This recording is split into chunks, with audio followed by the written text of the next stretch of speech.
Hello အားလုံးပဲမင်္ဂလာပါဒီနေ့ဇင်တို့မိသားစုနဲ့အတူယူထားရဲ့နှင်းတောင်ရေခဲတောင်ကိုတွက်လဲကြမယ်နော်ဒါကဇင်တို့နေတဲ့အိမ်နဲ့ဆိုရင်ဒီနေရာကို35မိနစ်လောက်ကားမောင်းပြီးတော့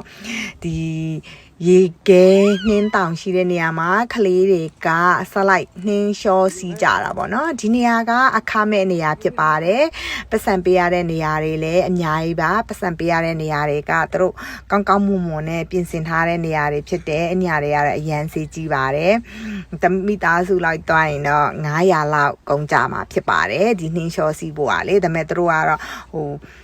ဟာတော့ပေးတာပေါ့နော်သူတို့ရဲ့နှင်းလျှောဘောတော့ပေးတာပေါ့နော်ဒါကကြတော့ဒီဇင်ခုလာတဲ့နေရာကကြတော့အခမဲ့ပတ်စံမပေးရတဲ့နေရာဖြစ်တယ်ကားဖခင်မဲ့930ပေးရမှာဖြစ်ပါတယ်တလိုင်းတနား2နာရီလောက်ကလေးတွေနှင်းလျှောစီးပြီးတော့ကိုယ့်ရဲ့အပူတွေကိုနှင်းတော်ထဲမှာပဲအေးအောင်ထားပြီးတော့ခဏ